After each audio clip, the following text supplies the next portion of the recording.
The instant I saw her face, every hair on my body stood on end. Ooh. Oh. Oh, it's you. Oh, great. It's Moeka Kiryu. Oh, isn't that nice? Oh yeah, she was my favorite character from the first game. So all I could do to keep myself from screaming. Calm down. This is just the beta world line. Mayuri is alive. Moeka's not going to kill her. Everything's gonna be fine. Our eyes met. The eyes on the other side of her glasses were as dead as ever. It was impossible to tell what she was thinking. I frantically averted my gaze before she realized something was wrong. She tilted her head for a second, but quickly lost interest in me and turned towards Maho.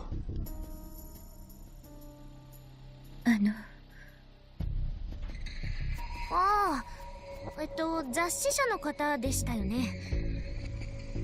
お約束通り主催を。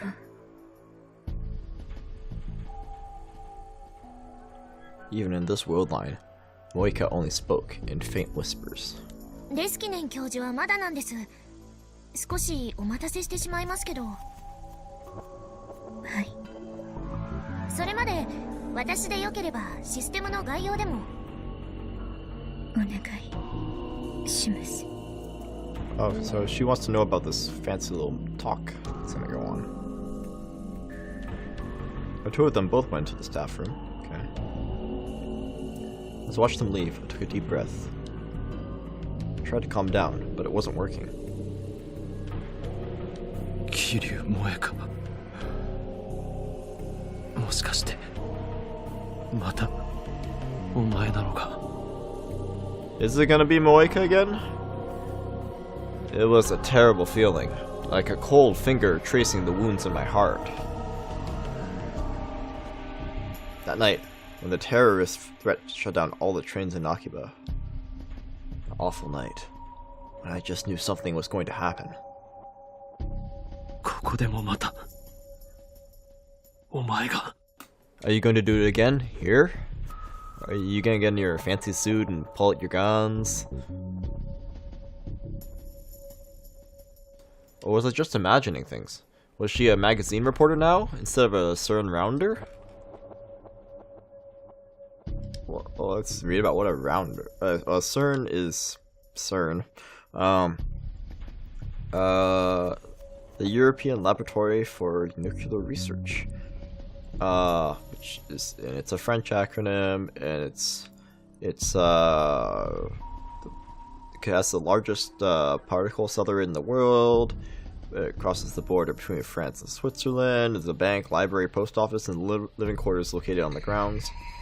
Research teams from all over the world, but particularly the 19 countries of Europe, gathered here to perform experiments in elementary particle physics.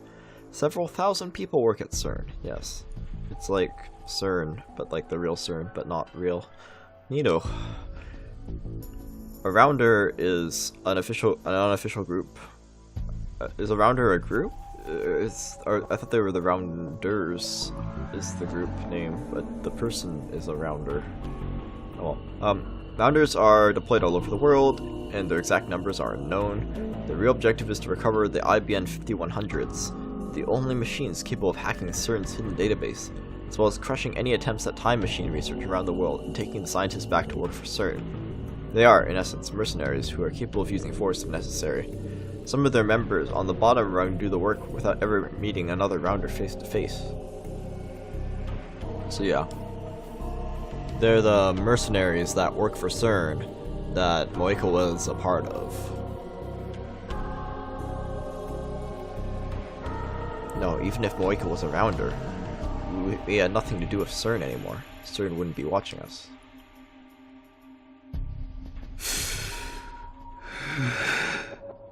I took another deep breath, grabbed some of the anxiety meds in my pocket, and swallowed them down with the mineral water I had bought ahead of time. It's not anxiety meds, I guess. Poor guy. It would take 15 minutes for them to kick in. Those 15 minutes were always pretty rough. I laughed at myself a little and sat down on one of the reception desk chairs. Oh, quick save. The table was filled with leaflets, pamphlets, and other things for the attendees. My eyes wandered to one of the pamphlets. Nakabachi theory and the genealogy of pseudoscience. Oh, Nakabachi, isn't he the guy from the thing? This pamphlet was from the Professor Izaki's seminar. Nakabachi theory. The paper he denounced in Russia. Oh yeah, that guy. The key to creating a real time machine. On the day, July 28th, Nakabachi stole the paper from Kurisu, his own daughter, and left with it. I knew that. Only Nakabachi and I knew that. Right. I flipped through the pamphlet. There was a brief introduction to the many forms of pseudoscience and fake scientific discoveries that emerged since the start of the 20th century. On its own, it did make for interesting reading. And at the end of the pamphlet, Nakabachi theory was introduced as citing nothing more than another entry in the long list of fakes. So Dr. Nakabachi's time machine theory had been completely ignored by the academic world. Out of the glory, fame, and power he'd wanted so badly that he was willing to get rid of his own daughter for, he didn't get any of it. And I'd heard rumors that after the announcement, he'd been imprisoned in a Russian lab. To make it even funnier, haha, he thought he was getting the VIP treatment. For a short time, there were essays and interviews in bogus academic journals. Even there, it was obvious it had all gone to his head. The ironic thing is that Nakabachi theory was completely incorrect and completely revolutionary.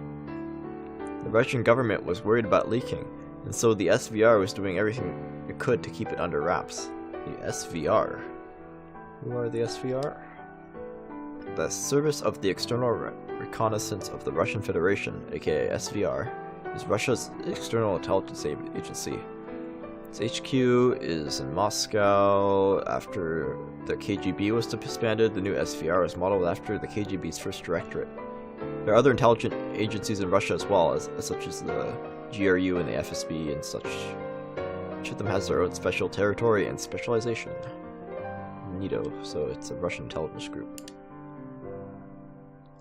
But underneath the surface, there was a full-scale information war beginning over the paper. The time traveler from 2036, John Teeter, had told me so, which meant it had to be true. Was World War III really going to happen? And John Teeter, right, that's... In November 2000, a man appeared on an American message board claiming to be a time traveler from 2036. This became an internet phenomenon that inspired a swarm of questions about and debate. The man called himself John Teeter and had published partial pictures of his manual for his time machine, as well as an explanation for how it worked. He also made it clear what would happen in the near future, how interfering with the timeline worked, the principles behind the multiverse and parallel worlds, as well as timelines and world lines.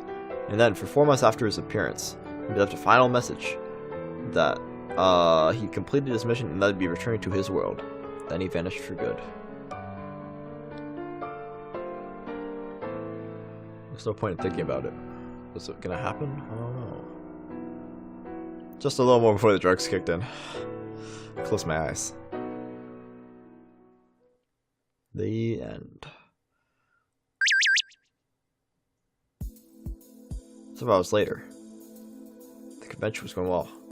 Also, is that like a phone thing? Is this game have like phone? I'm confused. Like, do I use that somehow?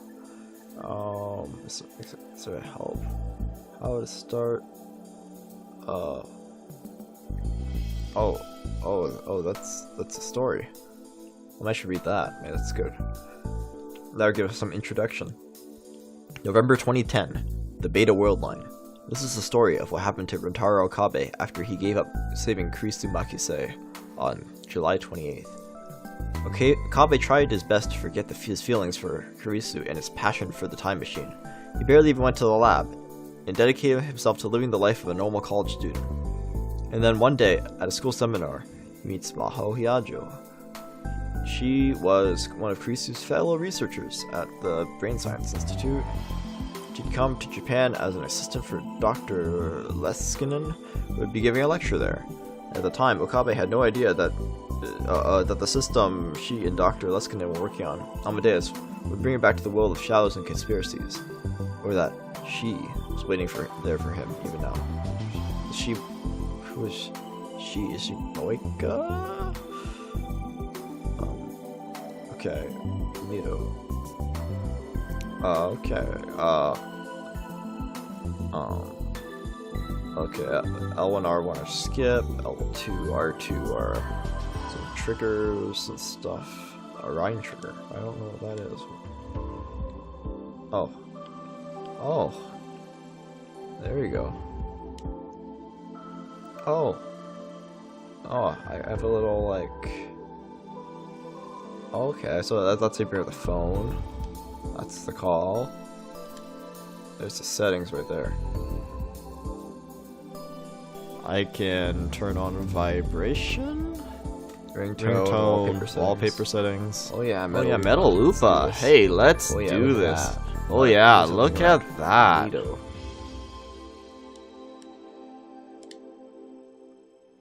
After Professor Izaki's seminar, most of his students from my university went home, but I killed some time and came back. I want to hear about the Victor Granadia lecture. Not hear about it, just hear it. I headed to the hall with plenty of time to spare and saw Maho Hyajo coming from the staff room. Ah, there we go. I imagine that must be the, Alexis. It didn't seem like an American name. Maybe he was an immigrant like Kurisu, or at least descended from one. I didn't mean to eavesdrop, but the looks on their faces were so serious that I couldn't help but listen. Since they were both speaking in English, I could barely make out any of it. But I could tell from their voices that wasn't a pleasant chat. Wait, did I just hear the word Makise? I hated the fact that I couldn't speak English. If I had known this was going to happen, I would have gone to an English school. Should learn English, man. The two of them walked into the waiting room for the lecturers. It was located right next to the UPX theater. I put together a few fragments that I was able to understand. Fire at Kurisu's house. Miss Makise is alright. Robbery. The police called off the investigation. Why was the FBI there? It doesn't make sense. Oh, something awfully fishy is happening over there. Quite a conspiracy. Oops. Yes, FBI. Everyone knows what the FBI is.